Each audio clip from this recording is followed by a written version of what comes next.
It is my great pleasure to welcome Professor Brenner to today's Political Economy workshop, hosted by UMass Amherst and co-sponsored by the Political Economy Research Institute here at UMass.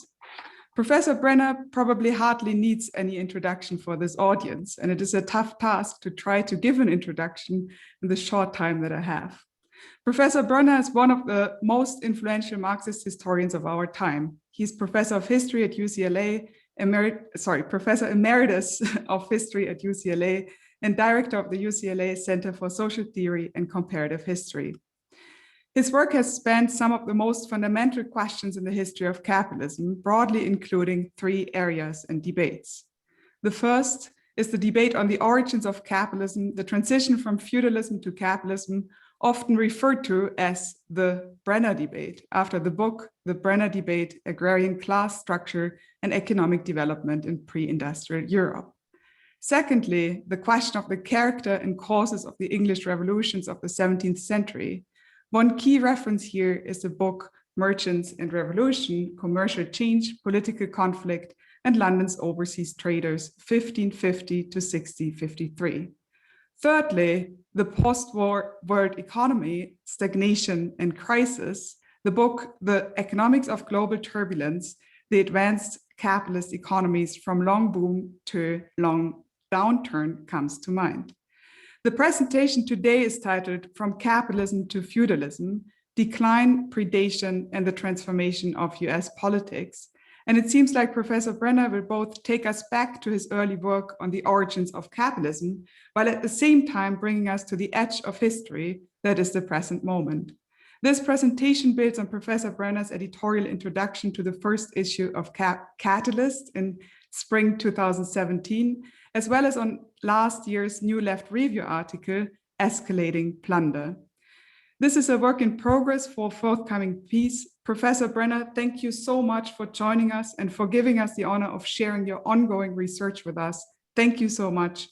The floor is yours. Thank you very much, Isabella. And thanks so much to the economics department at UMass Amherst.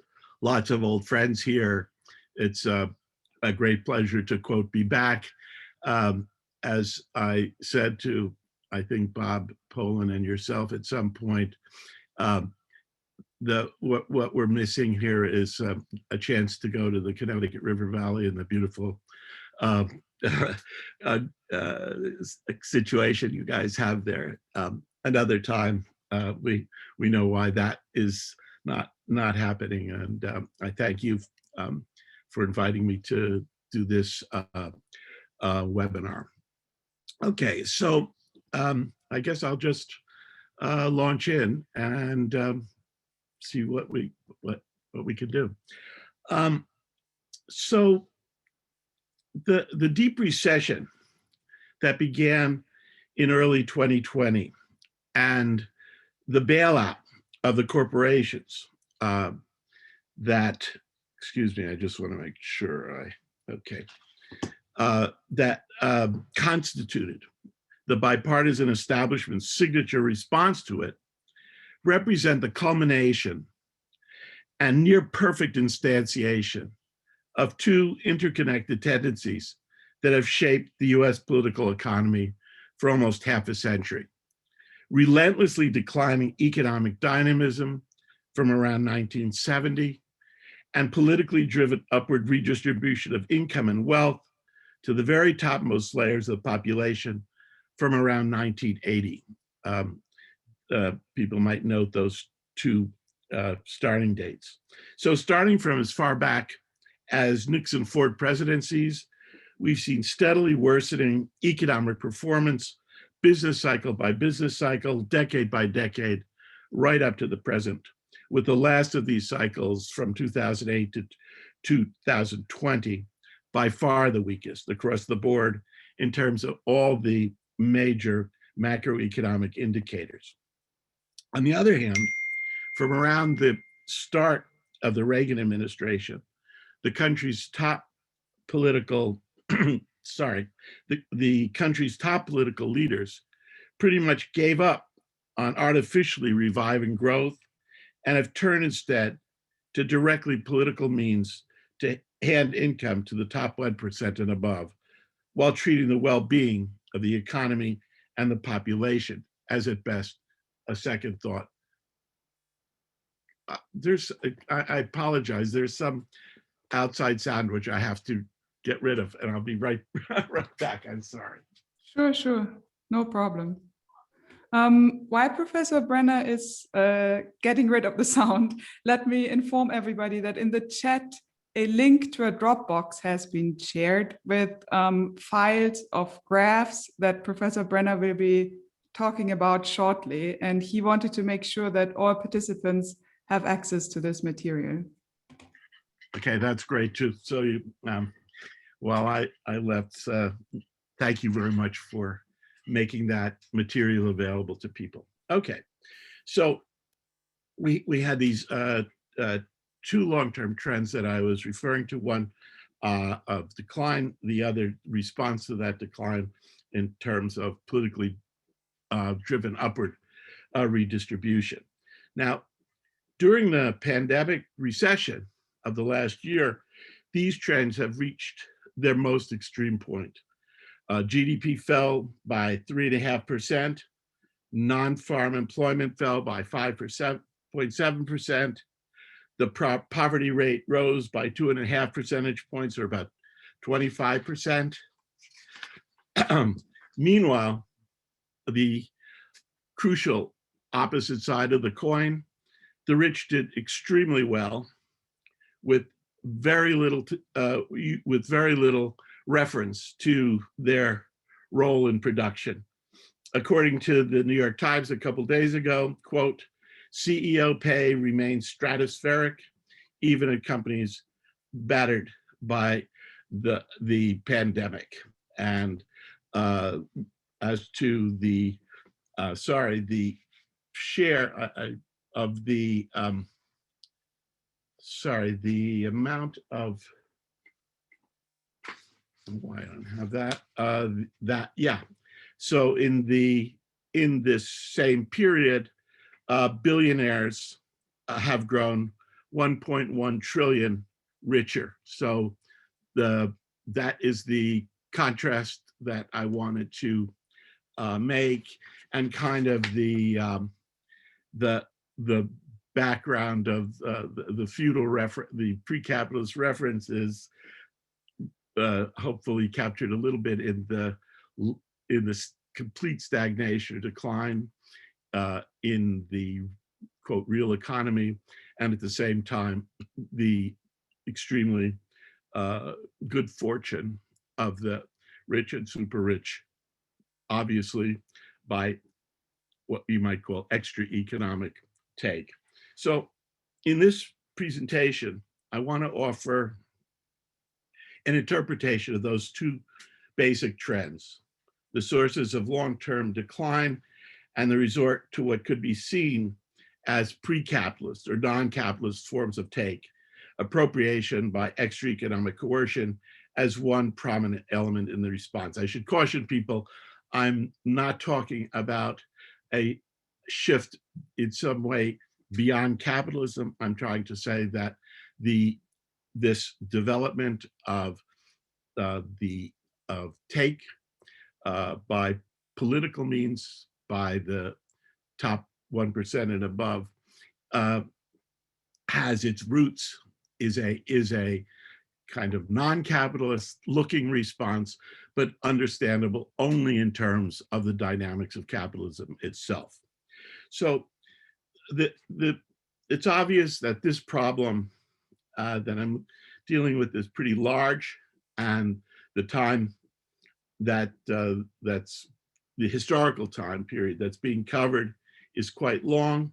So what I thought I would do is present the argument in a very skeletal manner by presenting the series of interrelated propositions that make it up more or less as bullet points, not quite as bullet points, but very compressed. In this way, you will be able, I hope, to grasp the big picture, so to speak, and by seeing the pieces of the puzzle that constitute it, see more easily where you might want to challenge it. I hope you don't see those elements too clearly. I'm talking about making things clear, but that's kind of, in this audience, I fear a bit suicidal, but what can I do? All right, so to begin with the issue of stagnation, slowdown. Paradoxically, what I'd say is that this is, in the first instance, actually a result of the exercise of US hegemony at the start of this period, rather than US dominance. It's US hegemony is connected to the initial imposition or initial development of slowdown and stagnation within the US geographical region. It emerges despite what we all know was the unprecedented combination of economic and political and military power that the US was exercising on the morrow of World War II. And the first reflex of the United States at that moment was to use its overwhelming dominance to essentially extend the world economic, well, I guess you would use the word dominance across all sorts of variables in that immediate post-war period. In particular, they were concerned to find new sources of demand to allow continue US expansion. For reasons I can't go into here, but I strongly recommend Andrew Glynn and company's book, Capitalism Since 1945, to talk about this shift. So I think it's from essentially the Bretton Woods situation where there was a opening to effectively everybody's free to to participate and compete in a situation where the US had overwhelming advantage. They couldn't make that work, and instead what they ended up doing was a classic, I think, exercise in hegemony as opposed to domination. That is, they looked to the success and the interests of their rivals and competitors in order to pursue the US's own interests, helping to impose, especially on the defeated powers, which were absolutely central to this, imposing austerity, devaluating their currencies, allowing a certain amount of free trade in the world market and with the US, and opening the way to a certain amount of protection in Europe, itself. So on the one hand, opening the way to export-oriented growth to speed up the economic development of its leading competitors, leading trading partners, leading rivals. So that's on the one hand. On the other hand, at the same time, from the same point, the 1950s, and a key to the US being able to adopt this hegemonic attitude, the US great industrial corporations underwent a huge reorientation, reorientation to multinationalization or internationalization, which took the form of foreign direct investment, scouring the world for cheaper costs, and combining the high technology at the disposal of the Americans with the cheapest factors of production that they can find. So that was the sort of the settlement at the end of World War II, and made for unprecedentedly rapid growth. The US's rivals, competitors, were able to go very rapidly by seizing shares of the world market, not just occupying their place in the world division of labor, but taking big shares of the world market, especially from the US. But on the other hand, a huge increase in the ratio of manufacturing investment by the affiliates of the multinationals compared to domestic investment. And this is a small thing, but if you look at the first,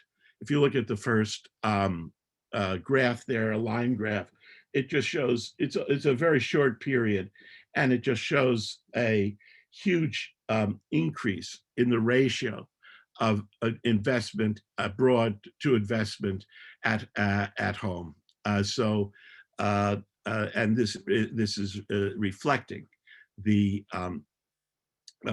U.S. multinationals seizing the opportunity for cheaper production abroad. I didn't realize this was going up here. Okay, then okay. So, but then while this brought incredibly rapid growth, the famous golden age, at the same time, it entailed a major contradiction, which was which became evident very quickly.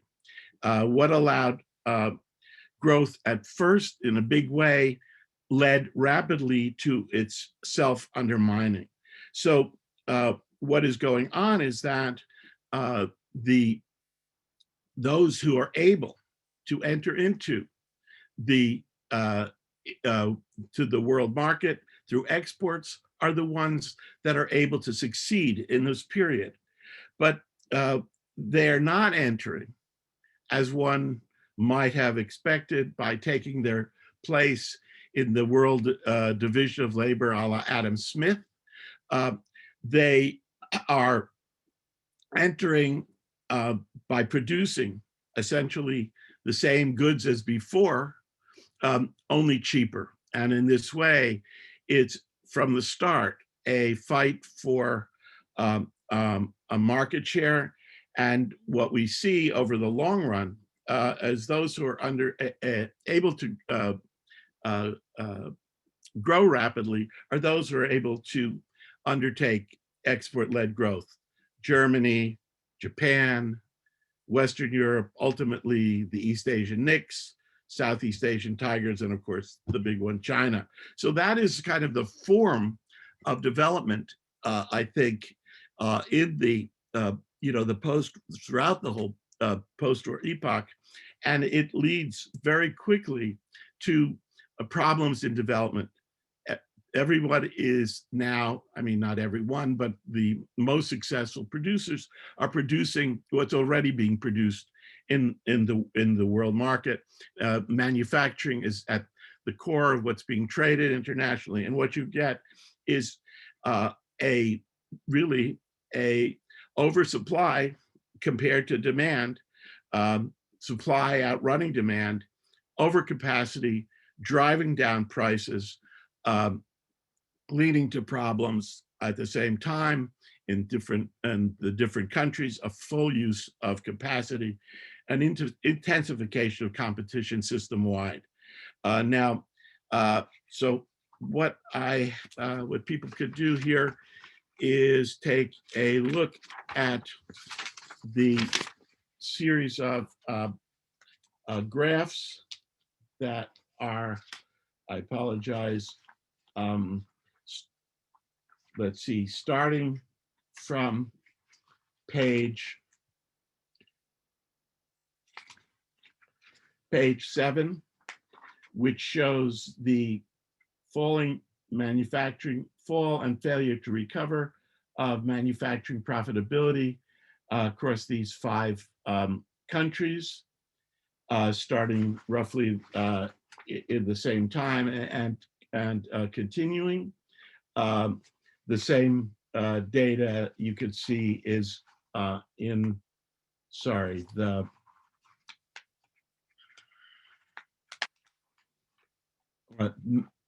number 8, manufacturing profit rates, US, Germany, Japan, South Korea, UK. You can see the same downward tendency everywhere, which seems to be a quick way of arguing for a generalized cause. And finally, if you look at what's going on in the profit rate in terms of manufacturing on the one hand, that's where the action is. But if you look at the economy and profitability outside manufacturing, if you look at the US, Germany, or Japan, that would be that would be page 9. You could see the way in which essentially the action is in these areas, exposed to the world market as opposed to where they're not. Okay, so that is essentially what I see as the outcome of this, the kind of paradoxical outcome of the US hegemonic governance of this first post-war quarter century, the French spectacular years, and leading to fall in profitability that has the results of declining investment, declining employment. I should really say growth of investment, declining growth of employment, declining growth of government spending, declining, therefore, growth of aggregate demand, and also parallel a slowdown in productivity. So for putting the profit rate at the center, the manufacturing profit rate at the center, you get a problem, and it's full, you get a problem of aggregate demand as a result of the fall in profitability, not the cause. Although, there's a lot more to be said there. Okay, so that is in effect, the problem that has emerged in the 60s and 70s, and it is met, as I think the people in this department would be able to tell me a lot more precisely and a lot better than I ever could. What parallels the problem of decline and difficulty of overcoming stagnation is a turn to military Keynesianism. Main kind of starting from the 50s, you could say there's an important permanent military expenditure, the kind of as a ballast for the demand for the economy, and then from Kennedy onward, classical kind of counter-cyclical policies, which are adopted ever more intensely over a couple decades. So in a sense, and I'd be interested in especially what people here in Amherst have to say, how they would interpret this. But what we have here is, as it were, what might have started out as counter-cyclical policy with the slowdown in the late 50s and early 60s, ends up being more or less a permanent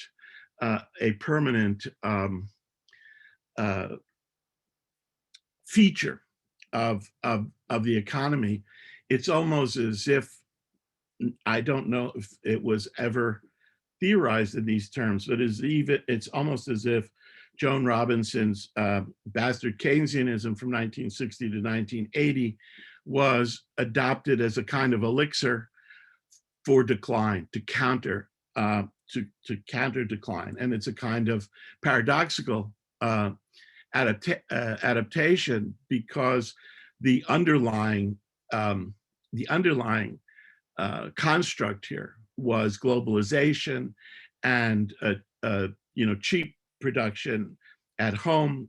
And so this is a bit contradictory to the initial initial definition of the economy in the 50s. But as people know, the result of 20 years of increasing demand management, deficit spending, which had which is of course supported by low-cost lending, and I think quite importantly, a certain degree of protectionism, usually in the form of devaluation. This development brings, by the end of the 70s, a outcome that is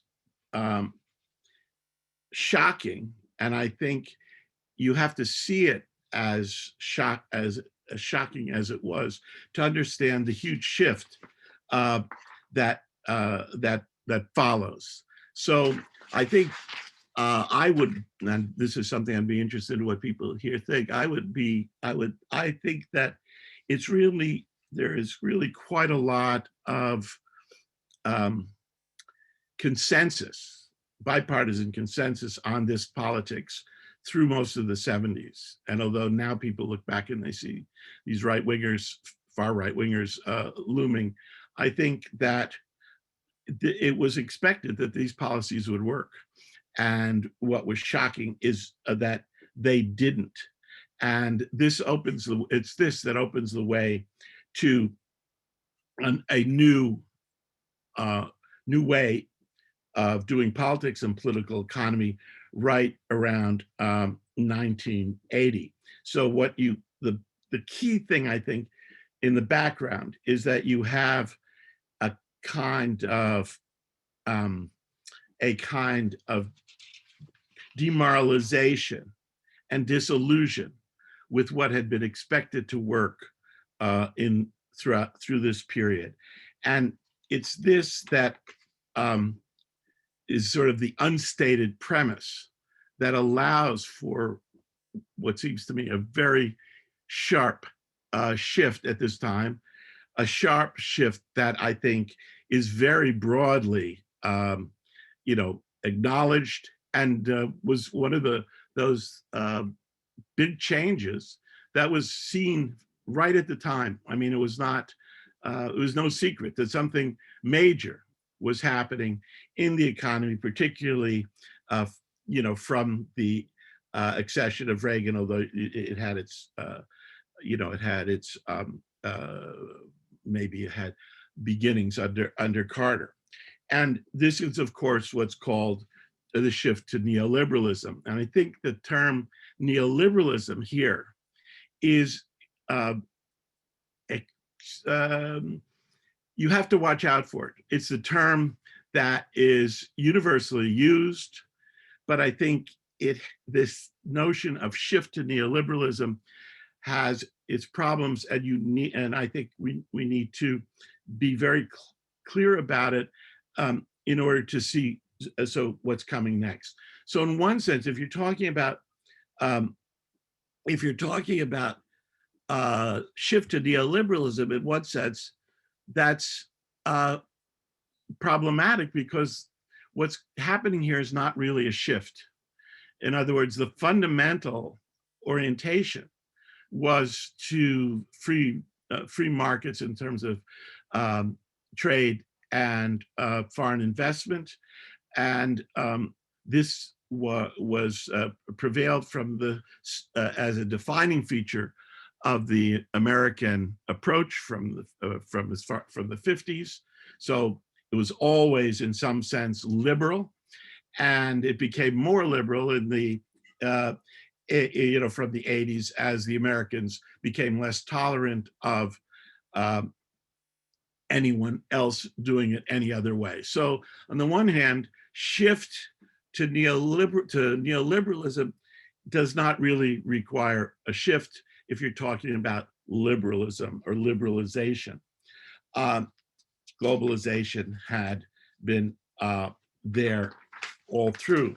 On the other hand, if you're talking about the issue of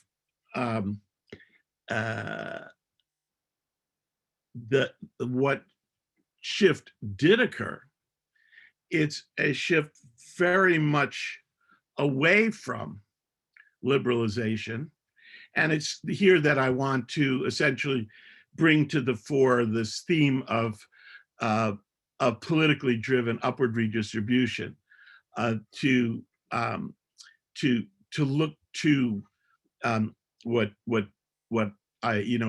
we could call predation or a ripoff. So what you get in parallel to the intensification and continuation of globalization is in the US, paralleling a kind of implicit refusal any longer to think that they can really make the economy work very differently through planning or Keynesianism or anything like this. That is kind of left to the side. But what does occur is a shift of the basic focus of the political economic arrangements at the core of the society, the state above all, but also the corporations themselves, from a focus on nurturing growth of the pie to a focus on leaving the pie to stagnate, actually, as it turns out, that never changed, and to enable at the same time predation. So facing an economic pie growing ever more slowly in spite of their best efforts, sections of the political economic establishment cut the cord and increasingly cease to concern themselves with enhancing economic growth and capital accumulation on the part of the corporations. It's not that they didn't care about it, but they were content to let it take its course, which was heavily, as I said, global internationalization. They focused instead on ways to appropriate an ever greater share of income and wealth by political means. So the ripoff took place not just of the economic flow, so to speak, but the economic stock already existent wealth of the population. Innovations that took place in terms of appropriation, redistribution, less than production. So the top corporate managers, especially from finance, and numbers of the very rich allied themselves with top politicians in both parties to impose a regime of politically driven upward redistribution to, as we know, to the benefit of the top 1% and above. Politicians provided the privileges, special access to dominant forces that in return provided more or less directly politically income and wealth to the politicians. So the corporations, the corporate managers, and the rich, especially in finance, provided funding for both political parties and especially payouts for the top politicians. So as everybody who's been living in America known, we have the decisive element, the so-called donor class, disciplining both parties, especially in the top leadership of these parties. And the key moment along the way is probably Citizens United. So just to kind of bring this to kind of a point, what you could say is what the state and the parties were previously about is operating in terms of what's good for General Motors is good for everyone.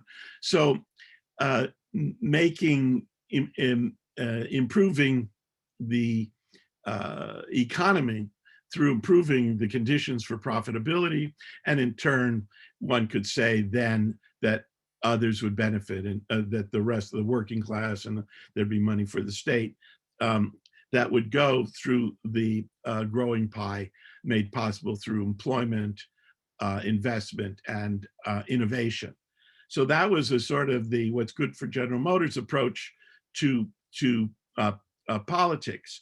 What changed to an important degree is that now the kind of turn to improving the conditions abstractly of the capitalist class through making it a better situation for their investments, now essentially that step is kind of cut out. And so there's more or less directly, politics is about handing over privilege and gains to particular interests, which you could say had some analogy to the way things worked in an old regime economy or a pre-capitalist economy. Now, just to, I think here, and again, be interested in what and whether, to the extent people would accept this take on Piketty and Zayas and their the collaborators. It seems to me that when what you're seeing from about 1980, and it's striking, it's not from earlier, because you go through the whole 70s, and the percent and the proportion of the income going to the top 1% or 10% does not change, and it stays pretty much what it was in, from about, the early 40s. So a long period of flat income distribution and avoiding of what has happened since 1980.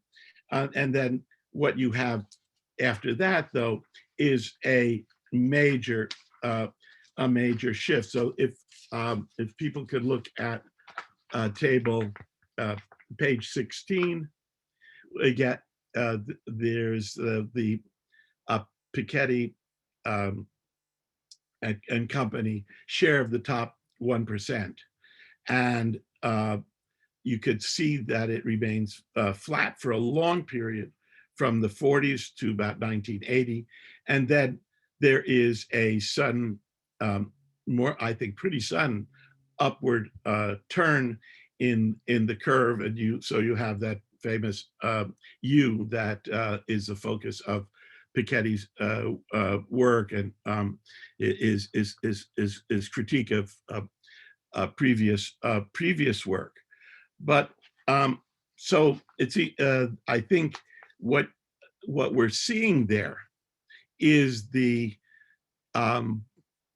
pretty straightforward and crucial indicator of this upward this turn to politically driven upward redistribution, its timing, and its sharp discontinuity. It seems to me give you a prima facie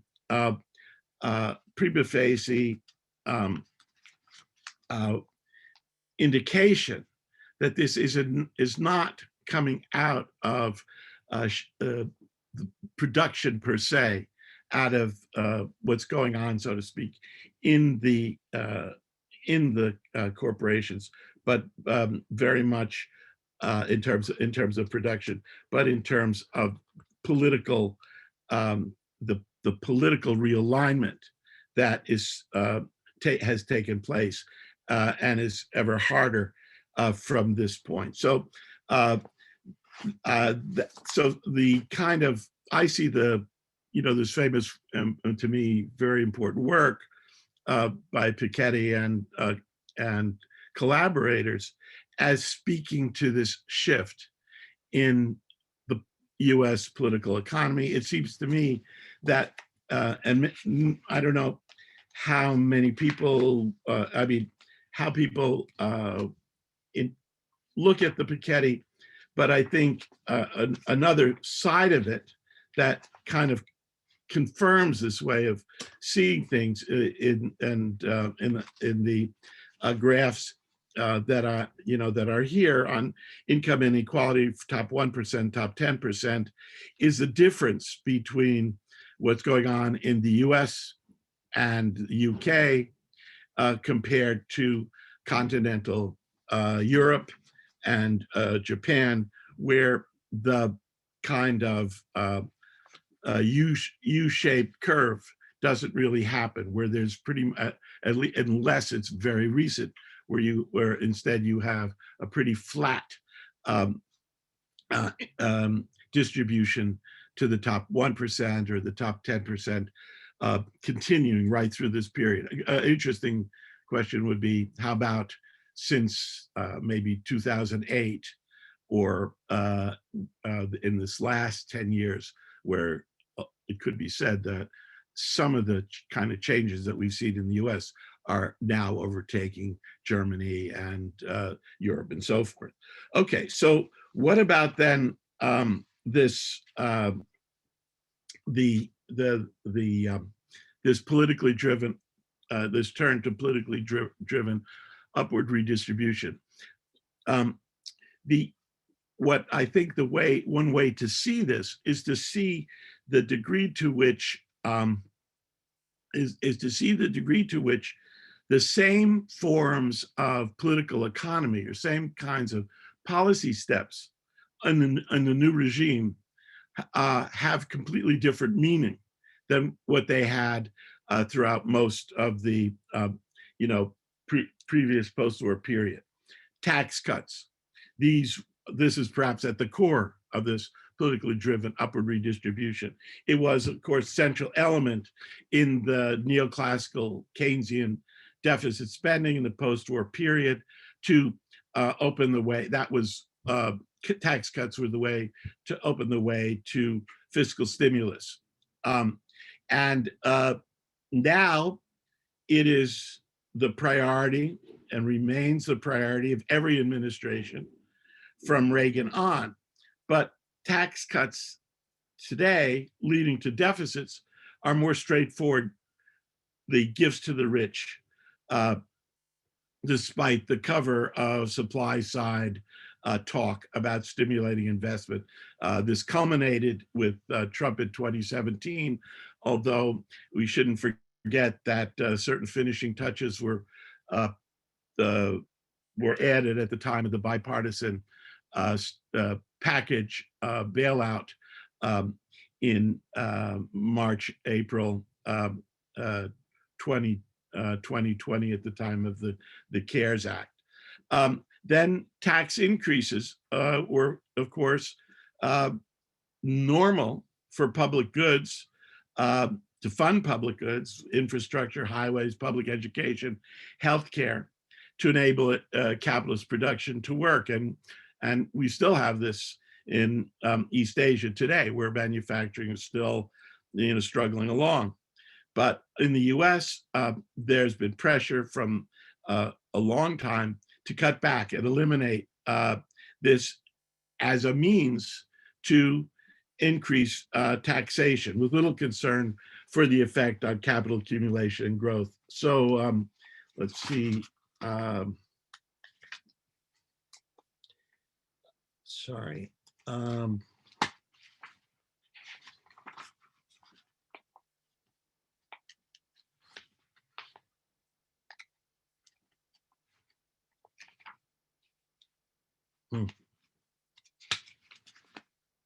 Yeah. If you look at the growth of US government capital stock between 49 and 2019, which is on page 15, You could see in the period of the post-war, still post-war boom, a lot of growth of government investment, and as the crisis, as the long downturn begins to hit, that's cut back, and I think it's symptomatic of the general shift that's happening around 1980. Now, also, if you could see that taxation in terms of corporate profits is cut way back throughout the period, page 19. Although that is not as I think as definitive as it might be. It shows pretty strongly what's going on with the two political parties. Now,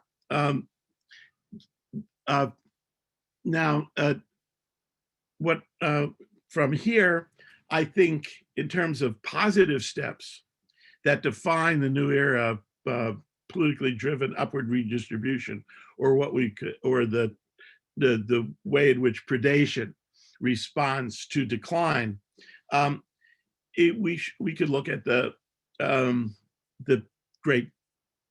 so-called turn to finance of this period. I realize I'm taking my life in my hands to be talking about this in this audience. I'm just hoping that I can be corrected here before I make a fool of myself and the broader public. But in a way, one could say that the turn to finance, or better put, a rise of finance, I would say a rise of finance was most prominent if you're talking about financial services in the period of the post-war boom.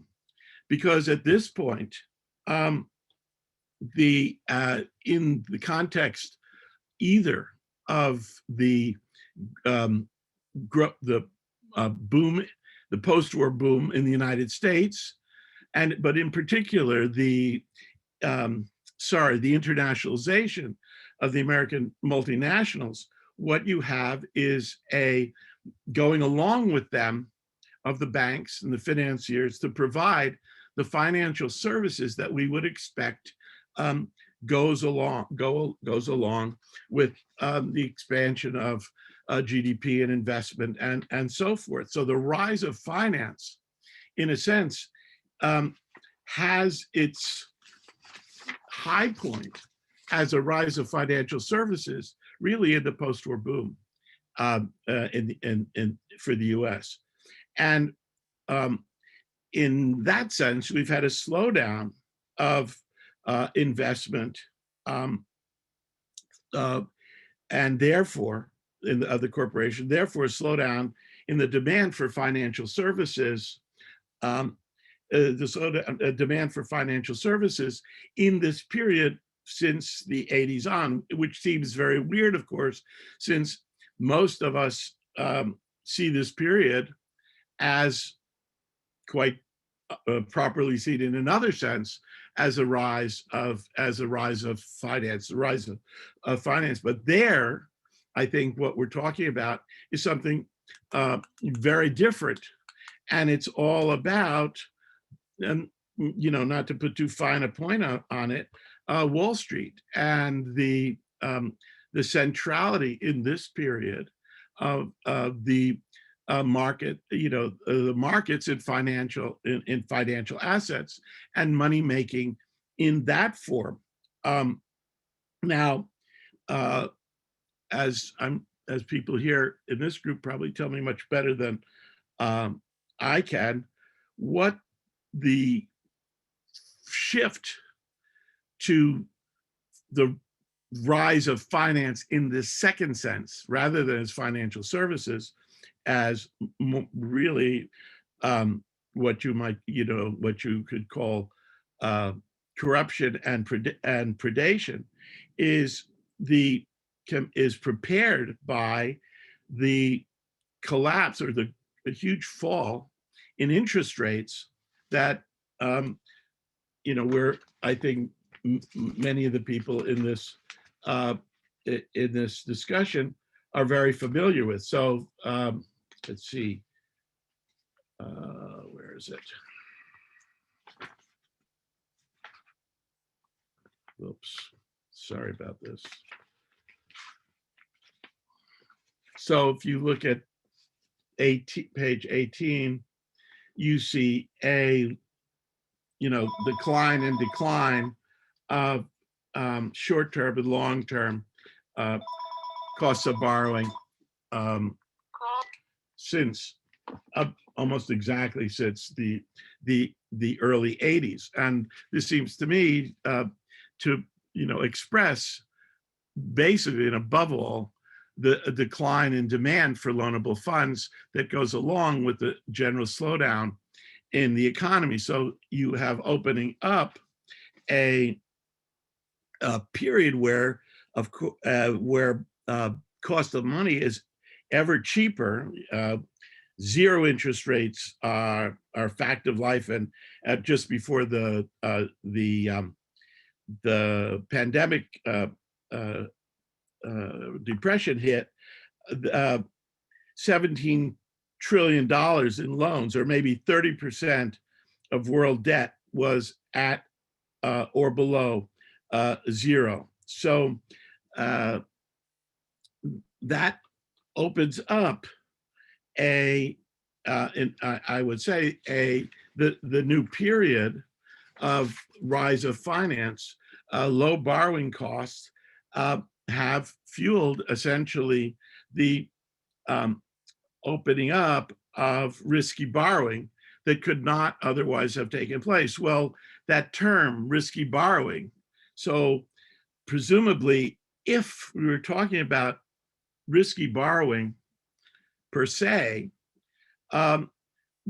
this would not be, and again, I look to this audience to correct me, but it seems to me that if we're talking about risky borrowing per se, or in the standard sense, it would not be possible in any kind of longer run for many people to make money in speculation using this this cheap money that's that's now become available.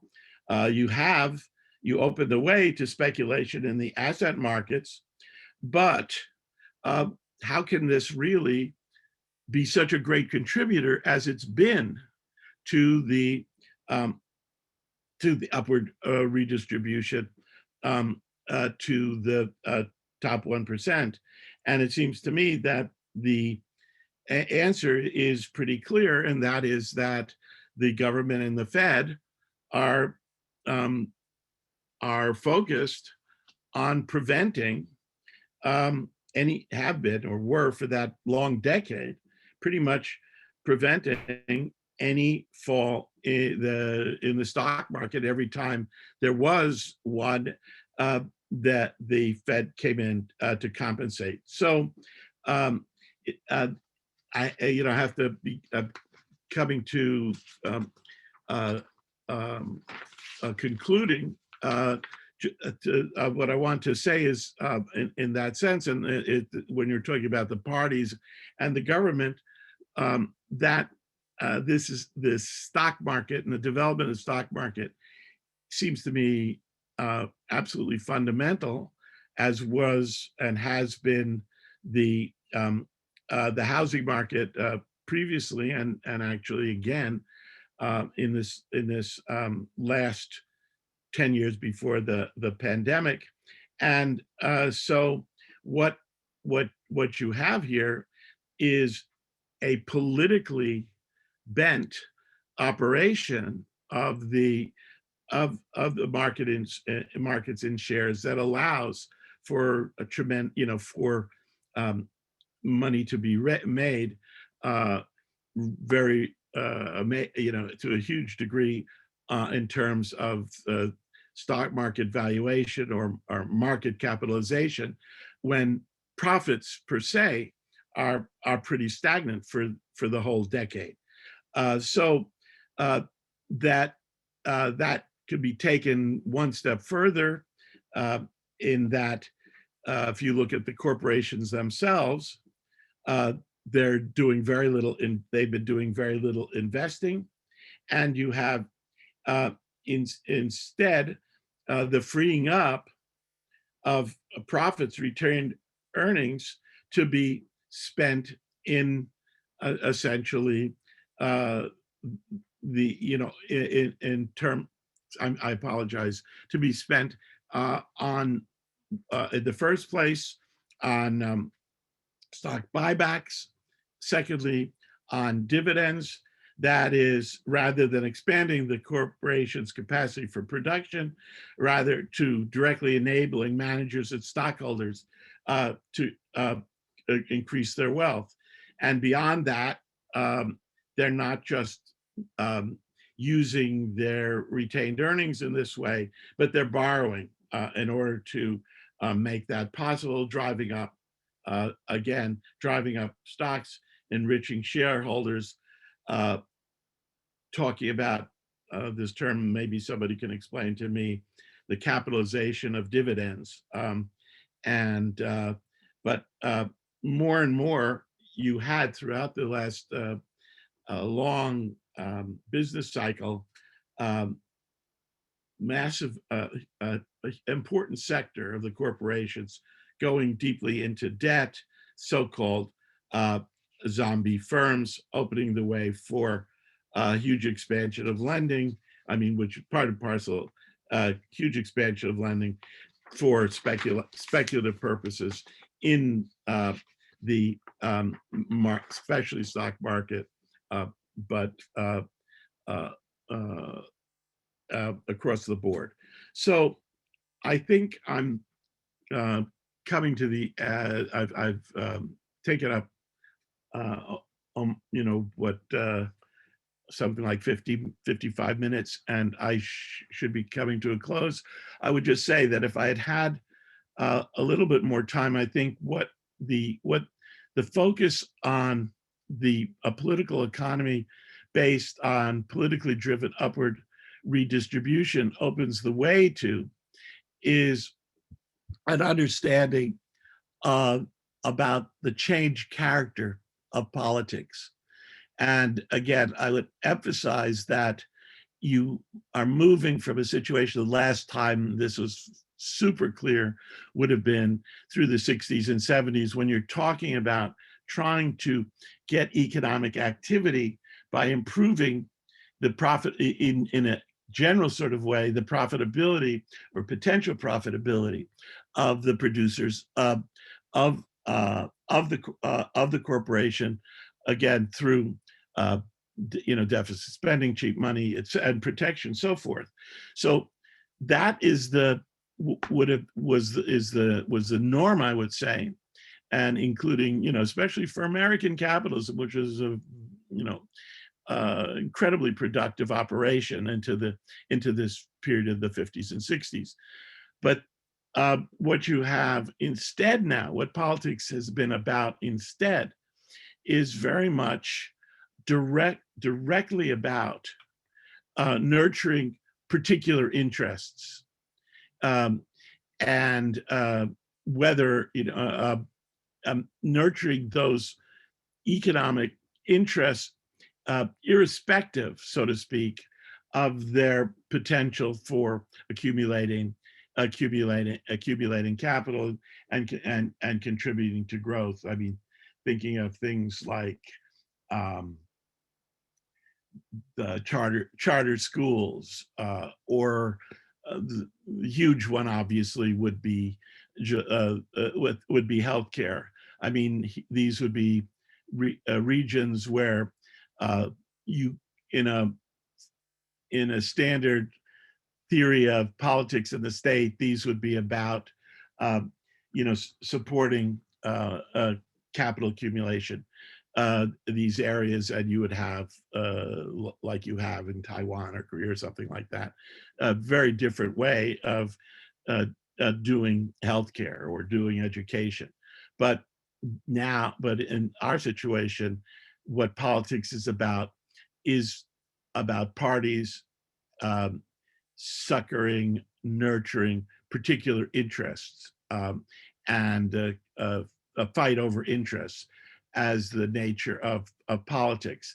And just to conclude, I mean, it was that that form of politics which opened the way, as people are aware. I mean, that form of politics, which we could call neoliberalism, which I would say would be, in my definition, would be globalization plus politically driven upward redistribution at home, globalization on a world scale. So that neoliberalism obviously does nothing for nobody, and opened the way for a Trump right-wing, this is a complicated discussion, Trump's right-wing populism, Bernie Sanders' left-wing populism, and a very interesting take, because those begin in full recognition that as I've defined neoliberalism, it offers nothing to working people in this country.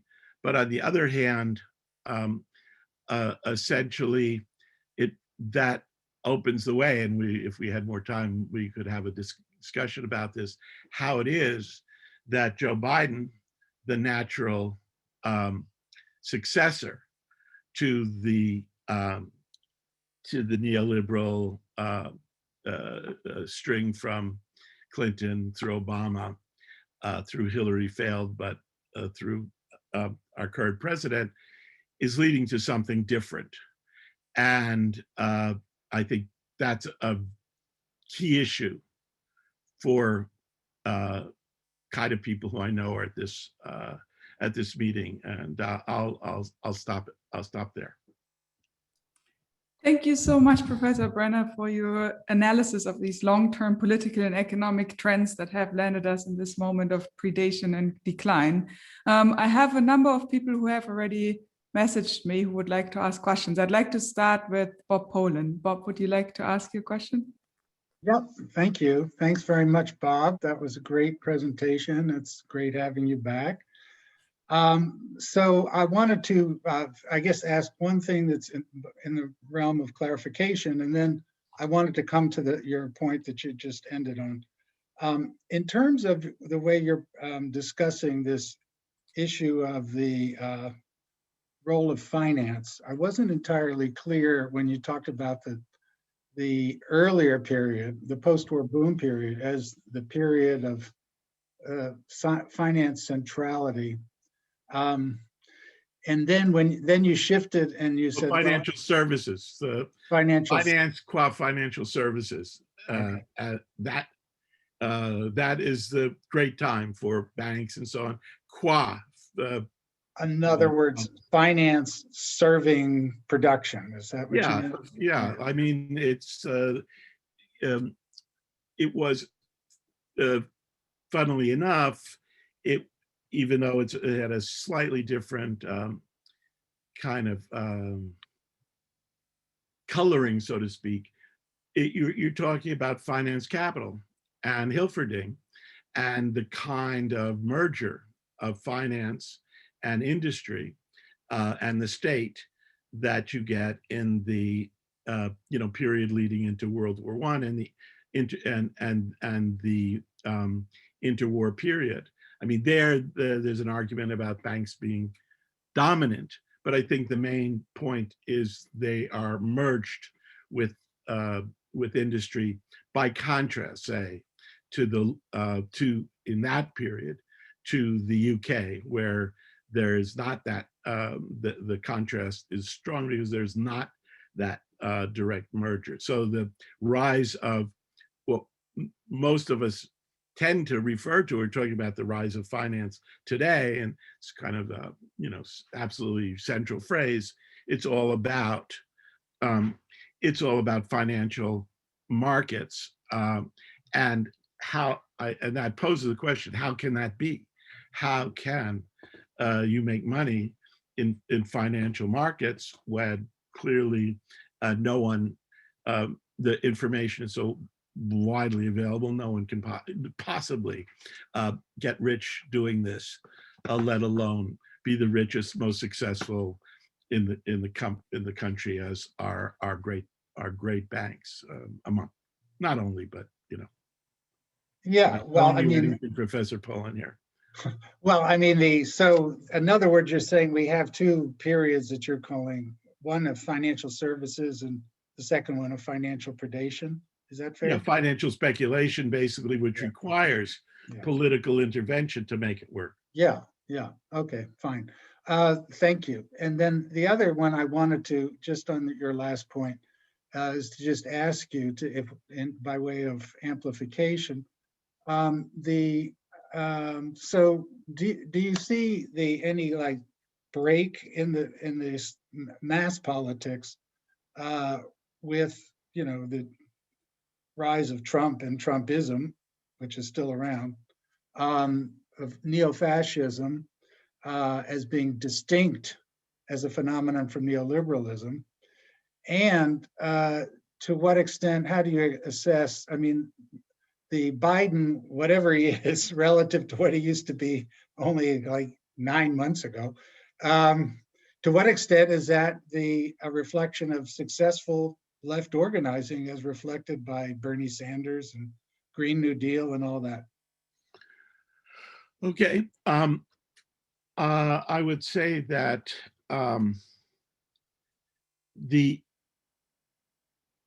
is a kind of a long discussion which has to be very truncated here, but I think what has become very clear is that, leaving aside our debunking Trump and so forth and the Republicans, nonetheless, what the electoral analysis has shown over this period, especially the last decade, is an ever greater, ever better correlation between what you might call demographic, geographic categories and politics.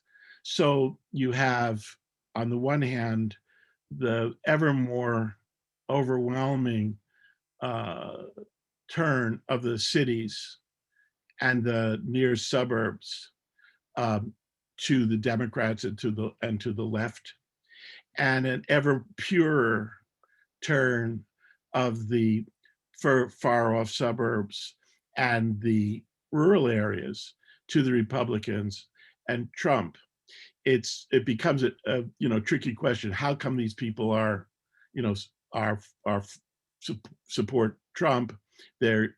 And of course, he can't sell his politics as neoliberal, even though he has to such great extent supported the same forces that the neoliberals supported in the Democratic Party. So that, but then so I'll just leave that there. It's just an opening for a big discussion that people might have. On the other hand, you asked about Biden, and I actually am not terribly surprised, and I can document that I'm not just making this up. There's a real logic to what Biden is doing. And it is that if you look at what Trump did, he added a huge number of votes. I mean, whatever you want to say about Trump, I think he added like 3 million votes in his in the time, in his term, to the Republican turnout. Huge gain in the Republican vote between Trump first victory and the second, and basically the Republicans' electoral functioning in 2020 compared to 2016. They did exceedingly well. And given the way in which the electoral map, so to speak, is skewed against the Democrats in the sense that they have too many. They have surplus votes in the urban areas. They have surplus votes in the near suburbs. So they need overall more. They need more votes to get the same result as the Republicans. And so Biden could have, it seems to me, he ran in a way that authorized him to continue the same neoliberal politics of his predecessors, and could well have done so without much difficulty. And I think, I don't know what you think of this, Bob, or what other people here think of this. I think it would be a mistake to give the left much credit for what Biden is doing, because I think that the fact was that, to quote a Bidenism, that the people like Sanders and AOC and that group and the handful of others on the quote far left of the Democratic Party, and indeed the so-called completely ill-named Progressive Caucus, which has nothing to do with progressive. I guess it is a caucus. These people really had no choice and backed Biden unconditionally. They had to back Biden, and they had no leverage. Basically against him, because there was no, especially given this two-party system, it's extremely difficult to be able to, unless you have, we're talking about gigantic shift and gigantic electoral changes and movement changes, there, it's extremely difficult to essentially for the left in this winner take all, first past the post system to do any leverage, have much leverage. And so I think what Biden is doing is looking at the electoral history of the last 10 years and see that in spite of everything, the Republicans were doing extremely well by bringing out their base in the rural areas, bringing out their base in the far suburbs, and that it was very unclear that that the Democrats would win in the midterms, or that the Democrats could be reelected. And I think, it would be really wonderful to get somebody in that camp to give us the recordings of their decision making in this area. My opinion is that the way they ran the campaign was extremely intelligent. That he has whatever they are politically, they're extremely sharp bunch of politicos, and it may well have been that they decided they have to make some sort of break in order to prevent the Republican base from threatening the next time. I have to say it's a much more complicated question given January 6th, but I don't think we could say yet that the left is what has forced Biden to do what he's doing, especially today. This business of supporting the PRO Act. I have to say I was pretty surprised to see him doing that. It was in paper, I guess today. I didn't really read it, get to read it, but I think it'd be hard to have predicted that in terms of simply of pressure from the left. It's kind of a preemptive move that, it's pretty interesting. Thank you. Okay, I will try to call on the next questions. Maybe we can even collect one or two questions so that we can get through. So I call on Kevin Young first, and then on Jayati Ghosh. Kevin, are you here? I'm here. Yep. Thanks a lot. It was a really interesting talk. A lot of interesting pieces that would be fun to talk about. But the centerpiece of your argument is sort of about predation or extra economic activity, what you call politically driven redistribution, and these big structural changes in the economy. I can't figure out what the cause and what the effect is in your mind, right? Because predation might be interpreted as a kind of sign of decline, or it might be something more fundamentally baked into the nature of how things are done in a given set of conditions. I think you're leaning toward the latter, but I'm not really sure, and it'd be interesting to hear what you think. What was the alternative to response to decline? I mean, I'm trying to cause and effect here. I mean, I have a very clear, to me anyway, might be incorrect, but very clear idea of what the causality, which is that you have, by virtue of the form of post-war growth, in terms of driven by manufacturing dynamism, basically, and those political economies that can essentially undertake that, and we know which ones they were, Japan, Germany, Japan, and the East Asian mix, and so on, and the American American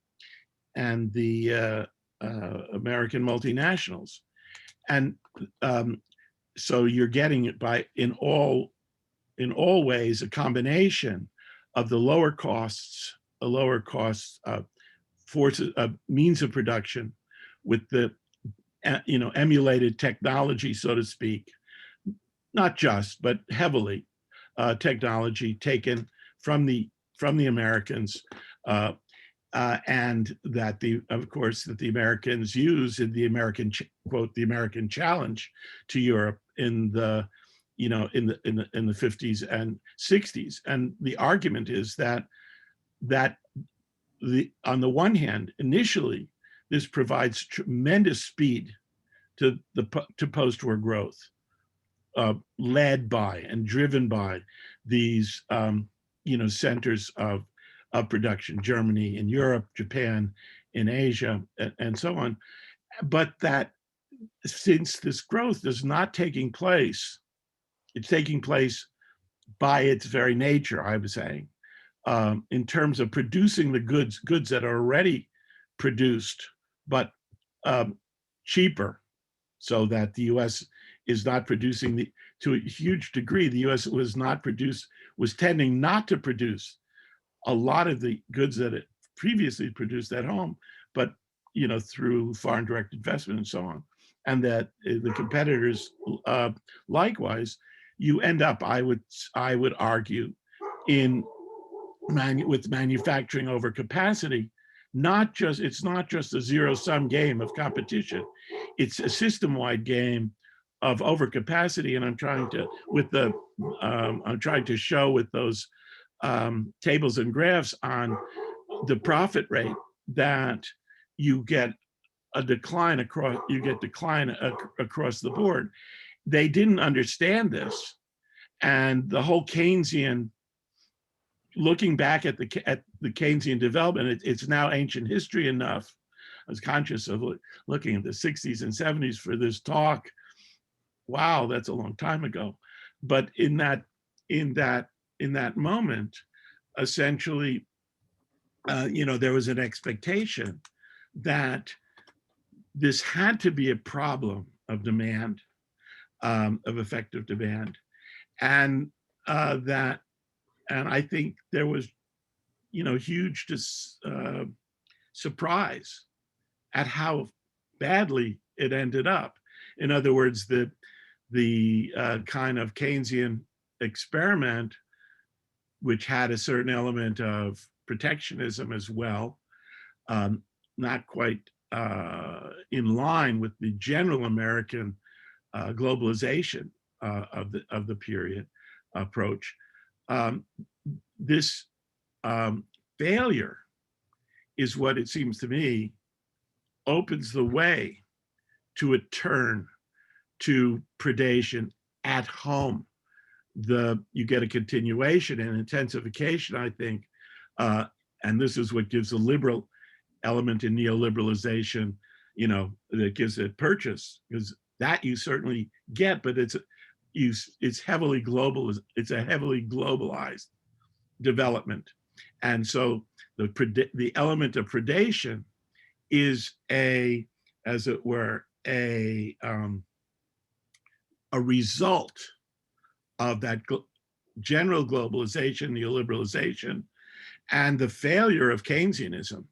And so this opens the way to this, what I would say, politically driven upward redistribution that you get in 80s and onward, and you see especially in the markets for financial assets. And so that's how I would array the cause and effect. Whether it's right or not is a different thing, but I hope that at least clarifies. Thank you. Next, we have a question from Jayati Ghosh. Jayati, would you like? Thanks so much. Professor Brenner, it is such a pleasure to get to hear you live, even if only virtually. And it's been really very interesting. Same here. I've been reading your things forever and had, never saw you, had no idea that you're at Amherst. Yes, I'm delighted to be here. As you can see, it's a very congenial place for people like me. It's perfect. But I actually just wanted to ask, this upward redistribution in the US, would you say that it was so enabled? You kind of already addressed that, I think, just now, but wasn't it enabled by the sort of global redistribution, the fact that you could access cheaper goods and services to placate your own working class, given the entry of China in particular into the sort of global production? So that, this predation that you're talking about within the US globalization was a very important part of that. It enabled a working class whose real incomes were not increasing, were actually benefiting from cheaper goods and services from the developing world, in a way. So and related to that, Gabriel. Sorry? You're talking about in terms of cheap raw material imports. I mean, no, unequal exchange. Cheap final goods. Cheap final, yeah, okay. Yeah.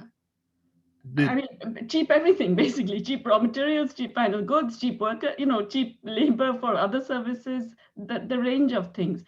But also, the slightly different question, but, Gabriel Zuckerman has this study where he's showing that especially after 2000, there's a massive shift in the profits of US multinationals that are supposedly originating in tax havens, in Ireland and so on and so forth.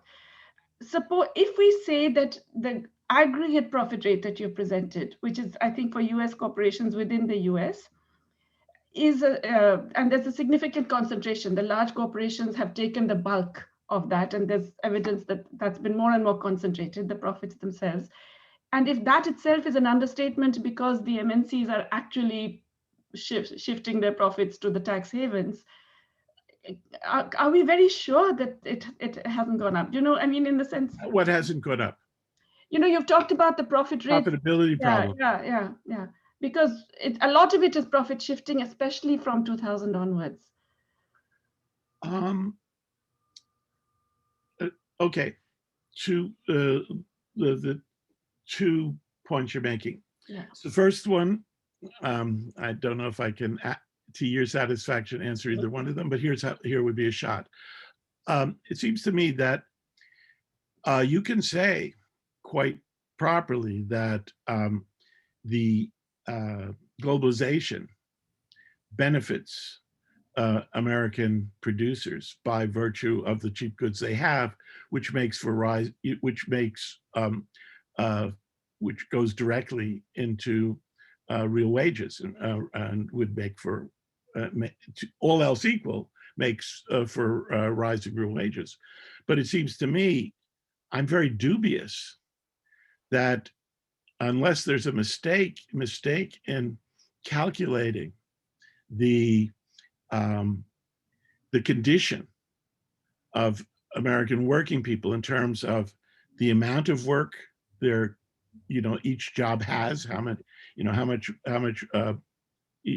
how they're, the degree to which they're able to get jobs that actually, are provide like 40 hours a week, and the degree to which so much, as far as I understand it, so much of the working class in real terms, which would include the cheap goods that they're able to, that go into the consumption basket, as far as I know, and of course, this is an empirical question, it seems to me that it's very hard to argue that that the period since 1980 has been anything but a very bad period for a large part of American workers. And this hardly answers the point, but I think it's not that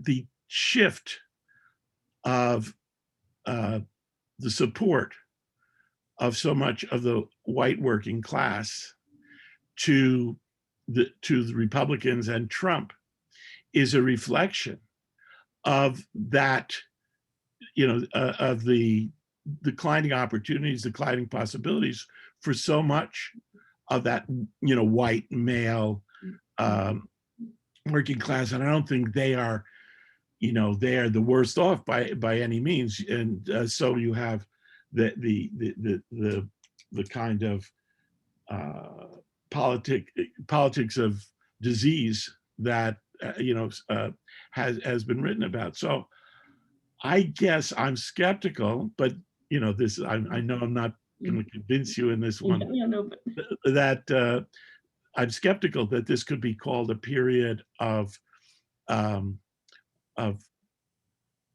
even decent period for the greater part of the working class.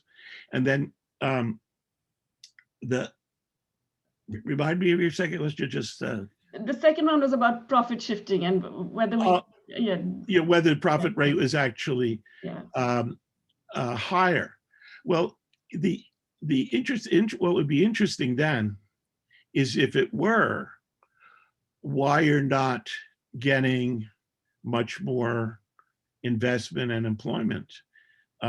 It seems to me to look at the pieces of the puzzle together, it seems to me that the idea that profits are difficult to make mostly everywhere for most of the world's corporations is to me the right one.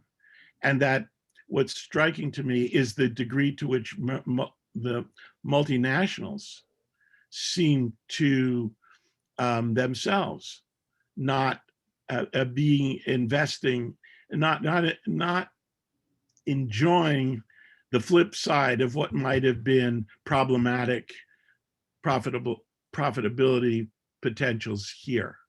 So I mean, again, it's a very much an empirical, and if you've written stuff on this, I'd love to see it. But I guess I'm, this is where you have to kind of refer to coherence of the different pieces of the argument, and that ends up being a difficult question when you have two different takes on the matter.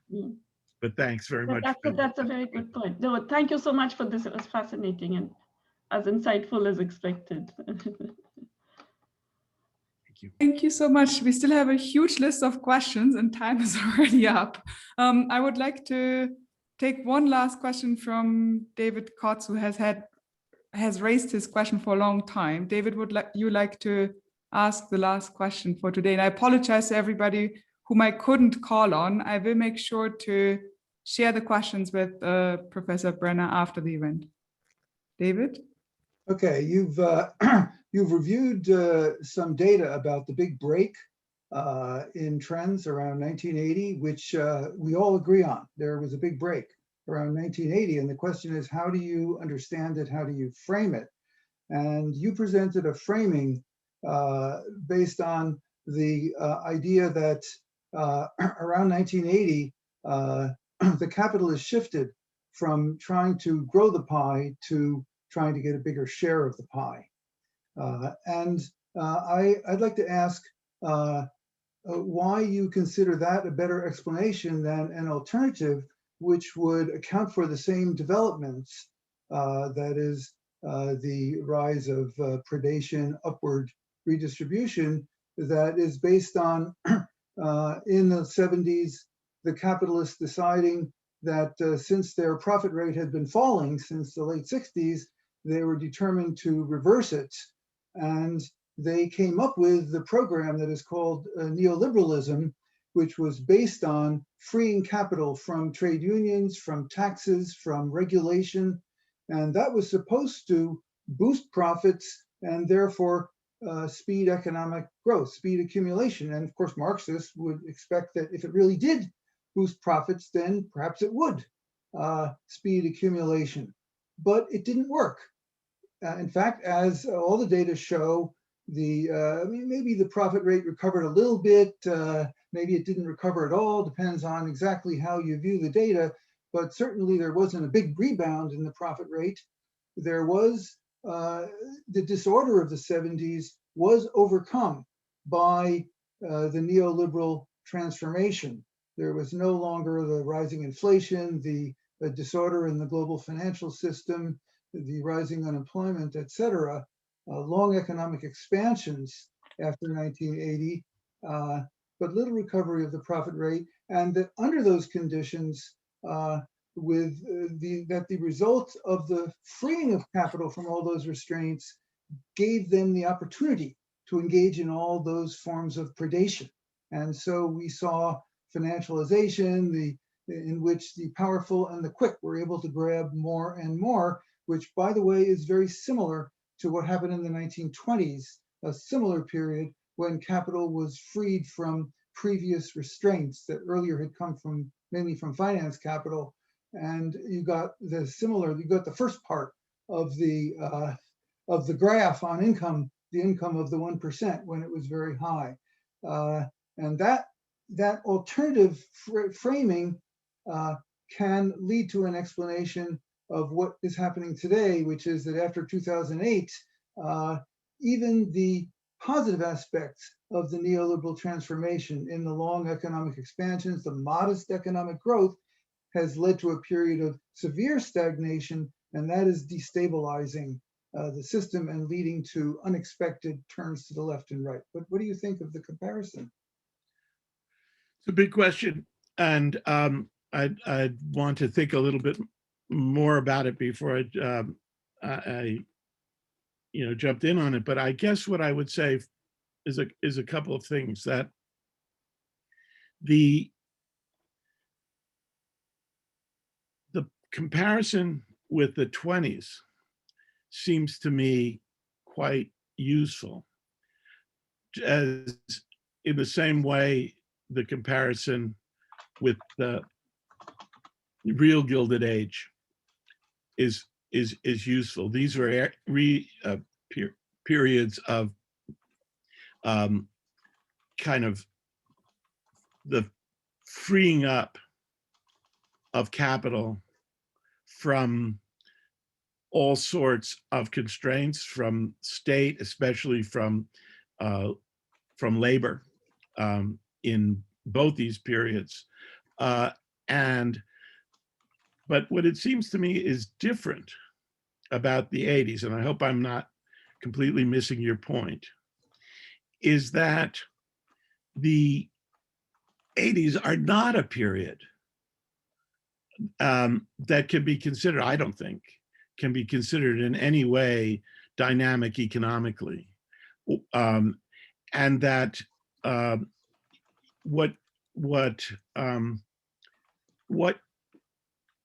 when you're talking about, and this is what, you'd have to do this in some detail, but when you're talking about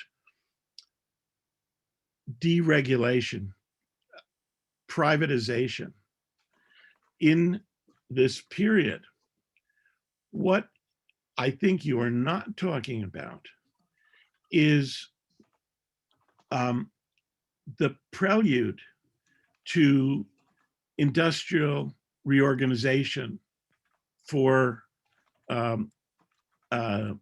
new dynamism. I think these can be and should be assimilated to the same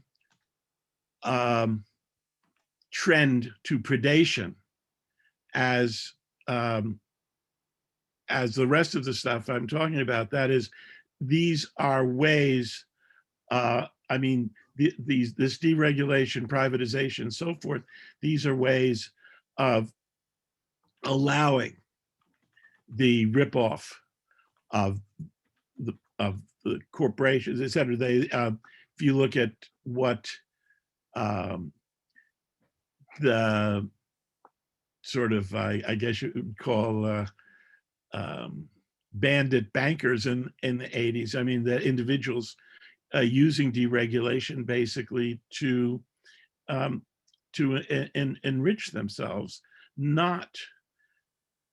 I see very little sign that, which I would think would be the case in the 20s and even in the 30s.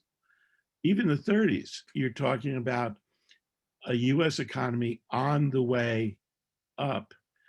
And even though you have even in the Depression where you're getting technical advance, you're getting the conditions for further American domination. And I think that was what shifted had to shift in the 50s and 60s. They made that compromise. And that as a result, by the time you get the development of overcapacity all across the world by the start of the 80s, the meaning of liberalization, I guess what you're saying is, I'm not seeing the degree to which neoliberalization is a prelude to a certain revival of economic dynamism, rather than the way I would want to say as part and parcel of that ripoff. Am I being at all clear? I mean, if you look at, for example, there's a graph I had there. Sorry.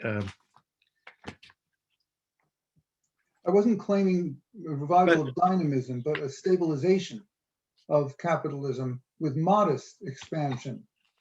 So you're right, it's not like the 20s when there was very rapid labor productivity growth. So that's a big difference. But there was a kind of a stabilization for several decades. No one was able to challenge the neoliberal direction for several decades. But it was all motivated. I mean, the argument they gave was that those deregulation, et cetera, was going to enlarge the pie. That's what they said. But that's ideology. Well, that's so I think they believed it, and it didn't work the way they expected. That's just my take on it. Well, there is a point to what's about the reality. I mean, I don't think this is going to. I know this graph is not going to change the argument, but what I have here on graph 14 is labor productivity growth in 3 long periods, 1920 to 1948, which encompasses the rather slowed up economy of the interwar years and especially the 30s. And then, of course, the post-war boom.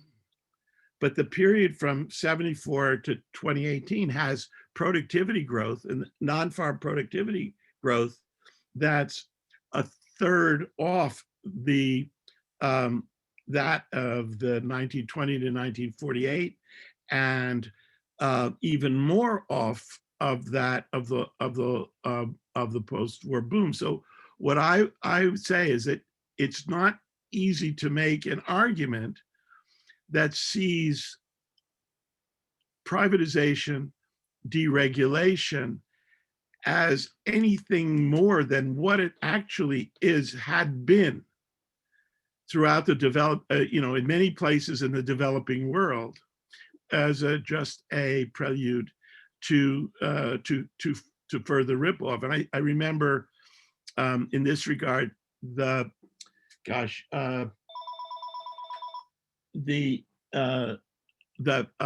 famous paper to this effect,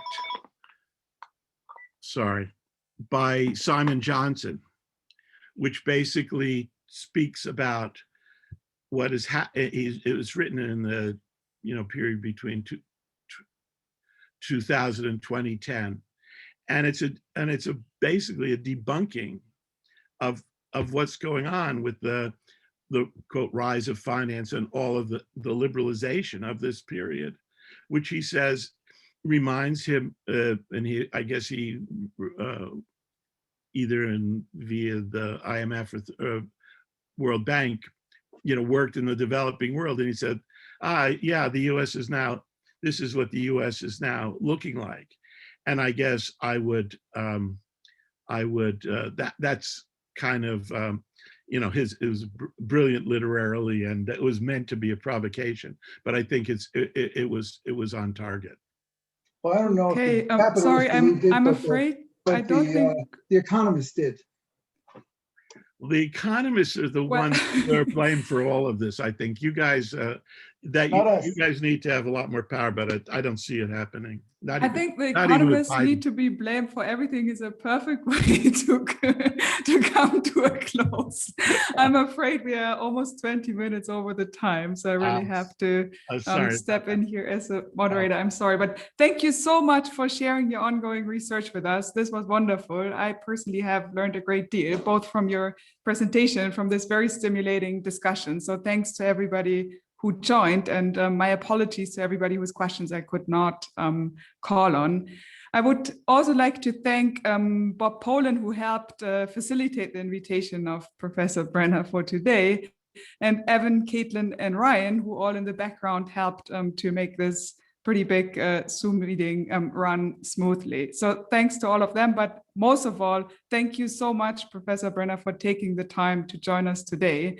And we are all looking forward to reading the article in the New Left Review, which I hear. Me too. May 2nd. Okay, so May 2nd, we can. Oh no, I didn't say May 2nd. I said that I'm looking forward to the appearance of this article, okay. which requires something, which requires the intermediate fact of my writing it. That is still to happen. So okay, so sorry, not May 2. for this discussion. But soon enough, right? It's in the making, as we can see. Okay, wonderful. Thank you so much. I would also like to thank everybody for joining the PE workshop today and throughout this academic year. This is the last session that I'm hosting before I will hand over to my colleague, Lenore Palladino. So I would like to thank everybody for being a participant in this workshop. And Professor Brenner, this was a wonderful way of bringing this to a close. Thank you so much. Thank you very much.